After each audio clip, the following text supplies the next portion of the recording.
Cette nuit fatidique a commencé comme d'habitude. Il n'y avait aucun signe de problème, la mère cuisinait le dîner, et la petite Marie jouait tranquillement avec ses poupées dans sa chambre. De temps en temps, la fille demandait quand son père rentrerait du travail. Madame Collins souriait et répondait doucement, encourageant sa fille à être patiente. « Ne sois pas bavarde, s'il te plaît. Ton père rentrera dès qu'il le pourra. Tu sais qu'il doit travailler pour gagner de l'argent, » dit la femme, essayant désespérément de rester calme. Mais quand son mari ne rentra pas à l'heure, Madame Collins ressentit une attaque inexplicable d'anxiété. Une heure passa dans une attente anxieuse. Et puis le téléphone sonna. Madame Collins s'y précipita et fut la première à répondre. La petite Marie sourit heureuse et pensa que son père appelait pour les avertir qu'il devait rester tard au travail.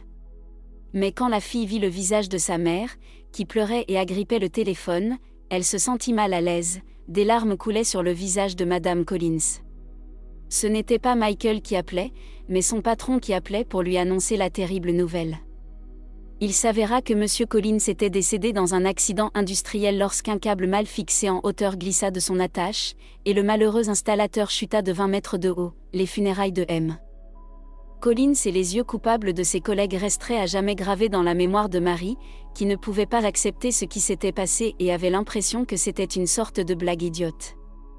L'acceptation vint beaucoup plus tard, mais ayant perdu son soutien financier, la famille se retrouva en dessous du seuil de pauvreté. Madame Collins essaya de fournir l'essentiel pour elle-même et sa fille, tout en payant le loyer du logement.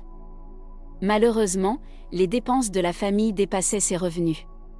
Par conséquent, Marie et sa mère devaient vivre au jour le jour. Ainsi, lorsque Madame Collins rencontra Paul, qui avait 10 ans de plus qu'elle, elle n'hésita pas longtemps et s'accrocha à lui comme un homme se cramponne à une paille en se noyant. Une partie de cela était due au fait que Paul persuada Claire de déménager dans un autre état avec lui, prétendant qu'il possédait une maison là-bas. La malheureuse veuve n'avait rien d'autre à choisir. Ainsi, sans réfléchir à deux fois, elle accepta l'offre avec son nouveau petit ami. Comme cela s'est avéré plus tard, Paul mentait et ne possédait pas sa propre maison dans le Montana. Il y avait une seule chose que Paul avait omis de mentionner, pensant apparemment que ce n'était pas assez important. Le fait était que l'homme souffrait d'alcoolisme latent, que les gens autour de lui ne remarquaient tout simplement pas, mais plus Paul et Madame Collins vivaient ensemble, plus souvent le propriétaire de la maison se saoulait et se comportait de manière irrespectueuse. Madame Collins luttait du mieux qu'elle pouvait, mais il était impossible de convaincre Paul qu'il avait un problème. De plus, il soutenait le plus souvent ses arguments à l'aide de ses poings. Parfois, il frappait même Marie, qui grandissait très calme et timide, en étant témoin des scandales et de l'alcoolisme de son beau-père. Le temps passait, et la vie difficile faisait rapidement décliner la santé de Madame Collins. Une nuit, après une autre bagarre ivre avec Paul, elle commença à ressentir des douleurs à la poitrine. Marie, qui avait alors 15 ans, appela une ambulance. Malheureusement, malgré tous les efforts de l'équipe des soins intensifs, ils n'ont pas pu sauver Madame Collins. Le cœur faible de la femme n'a pas pu supporter les épreuves qui lui sont tombées dessus, surtout les sévices de Paul. Ainsi, par la volonté du destin maléfique, Marie est devenue orpheline en un instant avec le décès de sa mère. Son beau-père a commencé à boire encore plus, transformant ainsi la vie de l'adolescente en un enfer. 3 ans se sont écoulés, 3 années remplies de routines désespérées et de Paul insupportable, qui commençait maintenant à regarder étrangement sa belle-fille, anticipant des ennuis. Marie avait préparé un sac d'urgence depuis longtemps et avait obtenu le soutien de son ami, qui avait promis de l'abriter en cas de besoin. Ce soir-là, Paul a bu plus que d'habitude, complètement ivre, il était très agressif. Ayant défoncé la porte de la chambre de la fille, il s'est précipité sur sa belle-fille sans avertissement. Cependant, le vieil homme n'avait pas pris en compte le fait que Marie avait grandi dans un foyer empli de peur et d'agressivité, et qu'elle était prête à se défendre. Ainsi, pendant que le beau-père turbulent était assis au pied de son lit avec un nez cassé, la fille a rapidement saisi son sac d'urgence et est sortie dans l'obscurité de la nuit d'octobre. Espèce d'infâme. Petite ingrate. Je t'ai donné un abri, je t'ai nourri. Je t'ai acheté des vêtements, et c'est ainsi que tu me remercies pour ma gentillesse. Paul criait après elle, tenant de la glace contre son nez. Heureusement, Catherine a accueilli Marie comme promis. Merci, mon ami.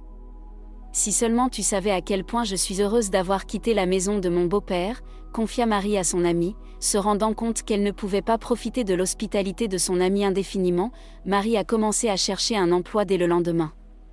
Au début, personne ne voulait embaucher la jeune fille sans expérience professionnelle, mais la chance lui a finalement souri. Elle a été embauchée comme serveuse dans un petit café.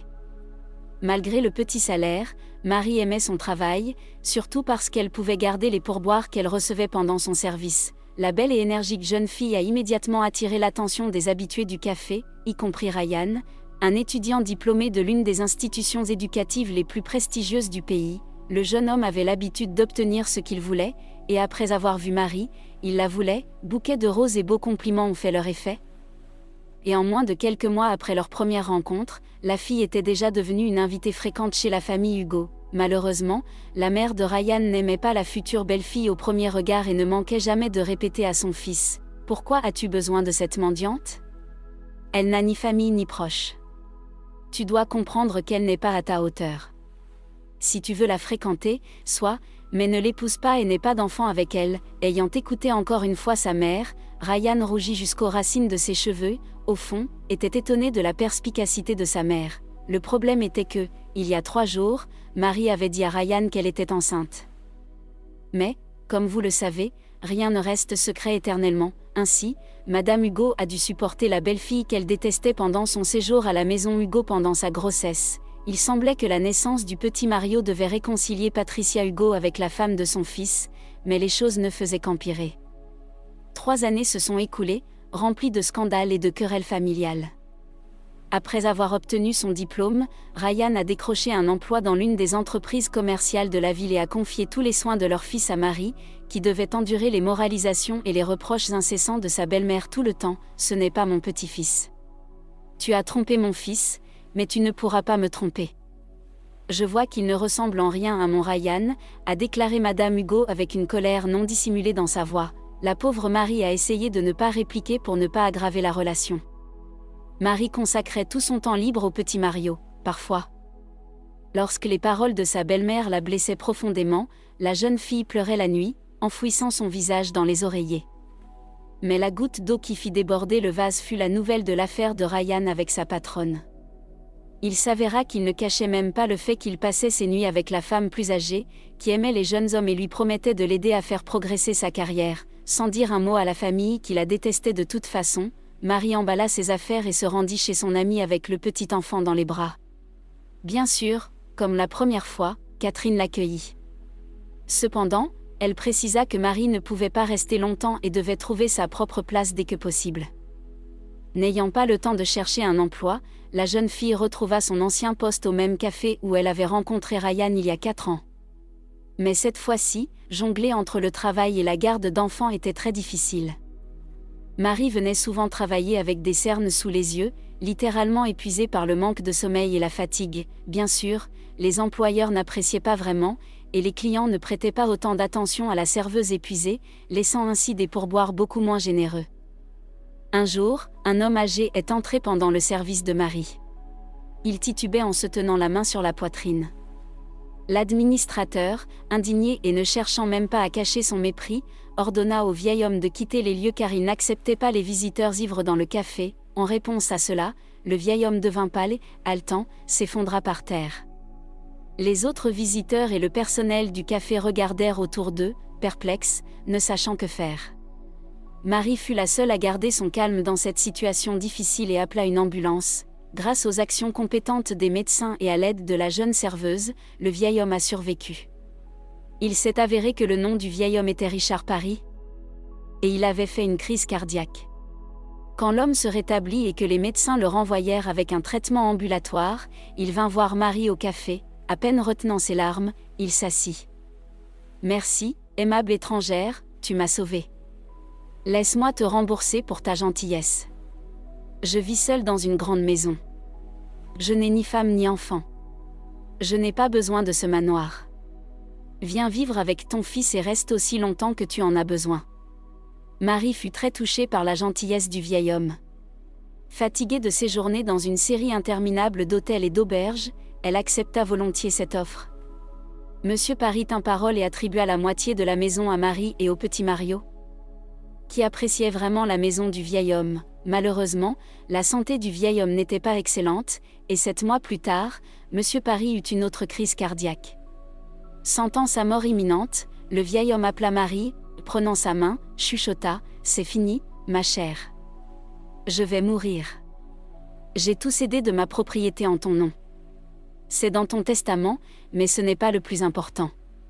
Il y a une boîte dans ma grange, derrière un établi avec des outils. Tout ce qui est à l'intérieur t'appartient, ainsi qu'à Mario. Allez, Monsieur Paris, ne vous précipitez pas à mourir. Tenez bon un peu plus longtemps. Je serai rapide, chuchota Marie en se précipitant pour appeler une ambulance. Cette fois-ci, cependant, la santé du vieil homme était dans un état encore pire, alors il a été immédiatement conduit en soins intensifs. Marie est revenue de l'hôpital très bouleversée. Monsieur Paris avait besoin d'une chirurgie très coûteuse, dont elle n'avait bien sûr pas l'argent. En essuyant ses larmes, la fille se souvint soudain de ce que le vieil homme lui avait dit avant d'être conduit à l'hôpital. Ouvrant la porte de la grange, elle alluma les lumières et trouva l'établi avec la boîte en dessous. Celle dont Monsieur Paris avait parlé. À la surprise de Marie, elle était plutôt lourde, et quand Marie l'ouvrit, elle vit un chiffon huilé au fond. Il y avait des pépites d'or de la taille d'un œuf de pigeon enveloppé dans le chiffon. Inutile de dire que la fille a été astucieuse avec la richesse qu'elle a obtenue en vendant l'or, elle a utilisé l'argent pour payer la chirurgie de Monsieur Paris. Il s'est avéré que le vieil homme avait obtenu ces pépites de son fils qui avait disparu quelque part dans l'une des mines en Alaska il y a de nombreuses années. Monsieur Paris considérait l'or comme maudit, et après la mort de sa femme, il était encore plus sûr de l'énergie négative de l'or. Cependant, entre les mains habiles de la femme sage, la richesse lui a donné une deuxième chance à la vie, aux côtés de la prévenante Marie et du petit Mario, pour qui Monsieur Paris est devenu le grand-père le plus aimé du monde. Qu'avez-vous pensé de cette histoire? Partagez vos émotions avec moi dans la section des commentaires. Merci d'avoir regardé la vidéo. Si vous l'avez aimée, n'hésitez pas de vous abonner, d'aimer, de partager et d'activer la cloche de notification pour recevoir nos nouvelles vidéos.